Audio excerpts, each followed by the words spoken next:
This is Hidden Killers Week in Review. A look back at the most prolific stories of the week. This is the Hidden Killers podcast with Tony Brueski. Featuring defense attorney, Hidden Killers daily contributor, and host of the Defense Diaries podcast, Bob Motta. How well is this all going to play in front of a jury eventually when we get there? Because, I mean, the truth of the matter and everything we've been arguing about that is just flat out, just reality. Here's what was done wrong. Here's how the investigation wasn't accurate. Here's what was presented to the judge that wasn't accurate. I mean, a lot of things can come out just straight out to the jury that are just simply facts. Whether Judge Gull wanted to hear them or not, they will eventually make it out there. Number one, you have to rely on a jury that's going to understand what the hell is going on in all this, because it's so deep. I mean, we get it. We're in that world every day. But if you're just like on the outside looking in, it's a sea of mess, and you don't know where to even begin to try and understand or comprehend the path that this thing has gone down. With all the missteps here and all of the just bizarre, rulings from Gull, how is that going to play out in the courtroom when Gull is proceeding over this very trial where a lot of, I think, these missteps are going to be brought up? Yeah, and it's one of those things that what you hope is going to happen at trial is the procedural issues that we've all seen and been talking about for months now, in theory, have no place in the trial itself, Yeah. So they're not going to be able to bring up the fact that, the attorneys were removed and that they were reinstated because the Supreme Court said that the judge was way beyond her discretion in terms of removing them. Like those aren't going to be things that are going to be able to be addressed at trial. The trial is going to be limited to the facts and the evidence, and whatever the judge is deemed admissible, that'll get in. The question then becomes, have any of the attorneys, the state or the defense, had enough time, knowing that this thing is prepared to go to trial in just about a month? Are they prepared? Yeah. Put this, like you said, a case that has so many just tentacles. Are they going to be able to put forth a cogent case where a jury who may not have any knowledge of the case at all, or the underlying facts, or the Franks memo, or the PCA that was put out by the state, and they're just like fresh, unmolded pieces of clay? Are they going to be able to, either side, be able to put on a cogent case so that a jury can make heads or tails of what the hell is going on? I don't know, man. Yeah. It's like I battle in my mind whether, if I'm the defense, if I'm filing a motion to continue it, and only they know, because they're the ones who are preparing for it. I mean, if you get to be 3 weeks out and you're looking at your case and you're like, oh my God, there's so much here. We haven't been able to get our experts paid, and we haven't been able to get the information to them to review it and prepare reports and inform us as to the way to question a DNA expert, the questions that we should ask their expert, the questions we should ask you, the geofencing stuff. It's like you need your experts to be able to look at that stuff and explain it to lawyers. That's why we hire expert witnesses, not only to explain it to a jury, but to explain it to the attorneys themselves. I mean, I'm no expert in any scientific field. I always relied on experts to explain things to me so that I had an understanding of what the hell I was talking about, so I could try to ask proper questions both on direct examination and cross-examination. So, man, you got so many things going on with this thing. The hope is that really for the girls and for Richard Allen, that everybody's prepared, at least in the sense that we're going to get a fair trial. Because again, if this thing shakes out and it's just hot garbage, wherein both sides don't seem prepared to be at trial, we're going to be getting a redo, and no one wants that. No one wants the family members of the victims to have to sit through this thing again, to go through this thing again, and because that just means more time.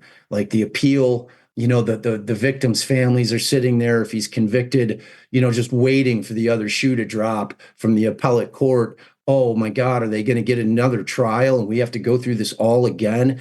It's like torturous, and it's like I can't even begin to understand what it would feel like to have lost one of my kids in that way and have to keep reliving this nightmare over and over and over. So, I mean, we'll see how it's going to play out, man. I'm nervous about the whole thing. It's like I've said when we've talked on other occasions, that speedy trial demand is very much a double-edged sword. And when you've got just the issues of the magnitude that are going on in this case, and we know that the defense is going to be putting on an alternate suspect defense.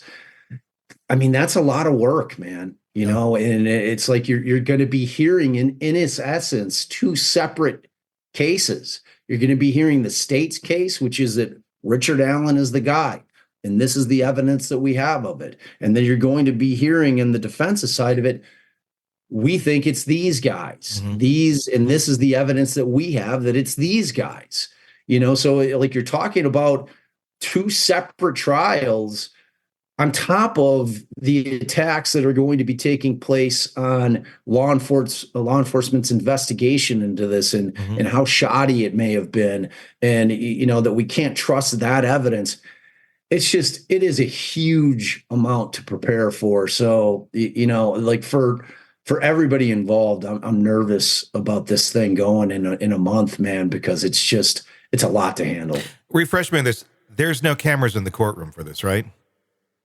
Not so far. I mean, she can always change her mind. Yeah. I mean, there's certainly a lot of pressure on her from a lot of different angles coming at her, saying, this thing should be televised, for transparency's sake. It's, in my position on it is, especially in light of everything that has gone on. Yeah. Like, I can't think of a case that really needs to be broadcast to the public more than this case. Yeah. It's the case that has been and I love it in the sense that it has brought forth procedural issues that the true crime community typically is not looking at. We have gone on through our lives watching true crime content for years, having little to no idea what happens pre-trial. And I've been saying since I've become a creator on my podcast and more recently on YouTube that, look, the real wars in any case are fought during this time. And now people are seeing it firsthand. People are shocked by it, but this is where the battles are fought. This is where what evidence is going to get in, what evidence is going to be kept out. This is where you see all that happening. And now it's becoming commonplace. We're seeing it in the Idaho 4 case. We're seeing all the pretrial battles and wars that go on between the state and the defense. We're seeing it in Delphi. We're seeing it in Karen Reed. That did not exist prior to this. When you look at court TV, they did not show pretrial hearings ever. Now they're commonplace. And as an attorney, I love it because this is showing the American people what the process really is. Yeah. And, and beyond that, it's also showing the people what I've been screaming from the rooftops, again, since I started making content, which is, look, the way that the process has worked, the criminal justice system has worked forever, is that the state gets their theory thrown out there always ahead of time, which is incredibly prejudicial because it's typically not countered. Typically, the defense isn't able to get their theory of the case. And remember, it's just theories. This is not tested evidence. Yeah. When you see a probable cause affidavit, that is not vetted, tested evidence. That is evidence that was collected by law enforcement that has not been vetted at trial, meaning that witnesses are put under cross-examination to see whether or not they're reliable, to see if the evidence collected, if it was collected properly, does it mean what the state says that it means? Like, all those things have to happen at trial, and it's the only place that it can happen. So what you've seen here, especially in Karen Reed and especially in Delphi, are those two things, that the defense in both those cases has gotten their theory of defense out, and you have seen two camps just divide. Yeah. Unlike in any other case, like Kohlberger to a little bit of the same extent, but not to the extent that Karen Reed and Delphi are, where you've got these two camps, and both that are saying he's guilty or he's innocent should both not be saying that. We have to wait until trial. None of us know. You can certainly have a feeling that I think that the evidence that they're saying that they have leans guilty. I think that he's guilty based on what he said, but I'm reserving my final judgment until trial happens. And same with the people that are claiming he's innocent. We can't know until trial happens, period. But I love this concept because it really does even the playing field, but it's blown people's minds. You know, people are so unaccustomed to hearing the defense getting their theory out pre-trial that it's made people feel uncomfortable with the situation, and it shouldn't be that way. The state shouldn't be the ones to be able to just get their theory out because it's highly prejudicial. Everyone that hears one side of a story is, of course, going to think that that person is guilty because it's unchecked. It's just out there. Look, this is all the evidence we have, without it ever being tested until trial, and of course, that's going to prejudice the jury. So I love the fact that it's gone down this way as a defense attorney, because I really do believe it creates a more even playing field going into trial. Want to listen ad-free? Want advanced access to all of our interviews before anyone else? Become a True Crime Today Premium Plus subscriber on Apple Podcasts. You get every episode commercial-free, so you can binge on true crime until you can binge no more. Search True Crime Today Premium Plus on Apple Podcasts now, or go to our podcast page and sign up now. More of the Hidden Killers podcast next.